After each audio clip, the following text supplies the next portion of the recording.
यीशु मसीह के मधुर और मीठे नाम में आप सबका स्वागत है। तो हमारा आज का विषय है जागरूकता, या हम इसे कह सकते हैं सतर्कता। तो हमें क्यों जागरूक रहना है और क्यों सतर्क रहना है, हम 5 बिंदुओं को देखेंगे और हम सीखेंगे। पहला है समय की अनिश्चितता। उसे सीखने के लिए हम निकालेंगे मत्ती रचित सुसमाचार उसका 25वां अध्याय उसका 13वां पद, जिसमें इस प्रकार लिखा है, इसलिए जागते रहो क्योंकि तुम ना उस दिन को जानते हो ना उस घड़ी को। तो यहाँ किस बात की बात हो रही है, यहाँ किस चीज की बात हो रही है, ये हमें जानने की आवश्यकता है। तो हमें बिल्कुल जागना है और अंत का दिन निकट है और प्रभु यीशु मसीह के दूसरे आगमन का दिन बिल्कुल निकट है। तो हमें इस बात के लिए बिल्कुल जागरूक रहना है और हमें जागते रहना है। तो जागना मतलब यहाँ क्या है, बिल्कुल हमें सतर्क रहना है और अलर्ट रहना है। ये हमें पवित्र आत्मा सिखाना चाहता है। हम निकालेंगे मरकुस रचित सुसमाचार उसका 13वां अध्याय उसका 33 पद, जिसमें इस प्रकार लिखा है, देखो जागते और प्रार्थना करते रहो क्योंकि तुम नहीं जानते कि वह समय कब आएगा। तो जैसा हमने मत्ती में देखा कि हमें जागते रहना है, हमें बिल्कुल अलर्ट रहना है।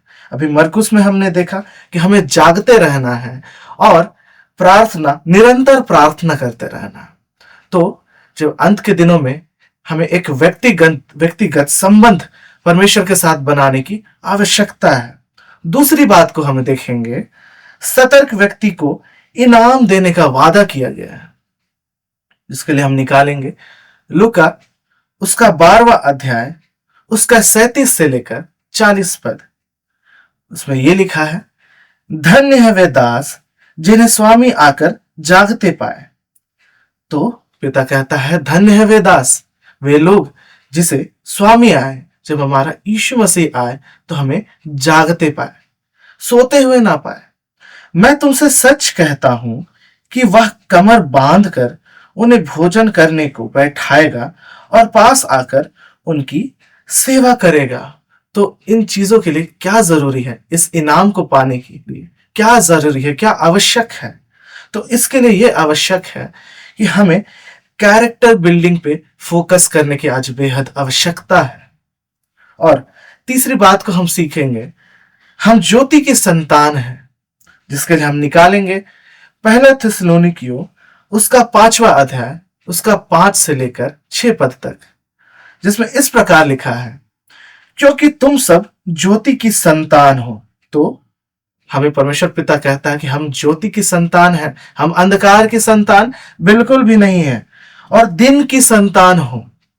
हम ना रात के हैं और ना अंधकार के हैं, तो इसलिए हम दूसरों के समान सोते ना रहें। तो यहाँ पिता चाहता है कि हम बिल्कुल सतर्क रहें। जब यीशु मसीह आ जाए, पलक झपकते वो आ जाए, यहाँ पर हम जजमेंट डे जिसे हम कहते हैं, जो परमेश्वर पिता हमें जज करने के लिए आएगा, तो वो हमें सोता पाया तो हम उसके साथ नहीं जा पाएंगे। लेकिन इनाम सिर्फ उसी को मिलेगा, कौन है? जो धन्य है। धन्य है वे दास जिन्हें स्वामी आकर जागते पाए, सिर्फ उन्हीं को इनाम मिलने वाला है। तो इसलिए परमेश्वर पिता यहां हमें सावधान करता है और कहता है कि निरंतर जागते रहो। चौथी बात को देखेंगे, आगमन की प्रमुखता। उसके लिए हम निकालेंगे प्रकाशित वाक्य उसका 3रा अध्याय उसका 10वां पद, जिसमें इस प्रकार लिखा है, तूने मेरी धीरज को थामा है, इसलिए मैं भी तुझे परीक्षा के उस समय बचा रखूंगा जो पृथ्वी पर रहने वालों की परखने के लिए सारे संसार पर आने वाला है। तो परमेश्वर पिता चाहता है कि अंत तक हम धीरज को थामे रहें, और इसलिए मैं भी तुझे परीक्षा के उस समय बचा रखूंगा। तो जब अंतिम परीक्षा आएगी, तब जब जजमेंट डे आएगा, तो परमेश्वर पिता क्या करेगा? हमें बचाए रखेगा और हम उठा लिए जाएंगे, और जो पृथ्वी पर रहने वाले के परखने के लिए सारे संसार पर आने वाला है। तो इसलिए हमें बिल्कुल जागने की आवश्यकता है, बिल्कुल सतर्क रहने की आवश्यकता है। और अगर हम व्यक्तिगत संबंध पे ज्यादा ध्यान नहीं देते हैं परमेश्वर के साथ, तो आज हमें ये आवश्यकता है कि हम व्यक्तिगत संबंध को और अधिक बढ़ाते जाएं, ताकि हम और अधिक जागते रहने पाए और सतर्क पाए जाएं। और पांचवी बात हम सीखेंगे, उसका आगमन प्रत्याशित होगा। तो उसके लिए हम निकालेंगे प्रकाशित वाक्य, उसका 16वां अध्याय, उसका 15 पद। उसमें इस प्रकार लिखा है, देख मैं चोर के समान आता हूं। तो परमेश्वर पिता कैसे आएगा, यीशु मसीह कैसे आएगा? वो बिल्कुल चोर के समान आएगा, मतलब जब हमें पता भी नहीं चलेगा तब वो आ जाएगा। और धन्य कौन है? धन्य है वे जो जागते रहेंगे, जो बिल्कुल जागते रहेंगे परमेश्वर से, जिनका संबंध अच्छा होगा, जिनका स्वभाव यीशु मसीह के मुताबिक होगा। और परमेश्वर की यही इच्छा है आज कि हमारा जो स्वभाव है बिल्कुल यीशु मसीह की तरह हो पाए। तो ये एक बहुत स्लो प्रोसेस है, जिसके लिए हमें निरंतर प्रतिदिन परिश्रम करने की आवश्यकता है। और पिता ने कहा है कि हमारे परिश्रम उसमें व्यर्थ बिल्कुल भी नहीं है।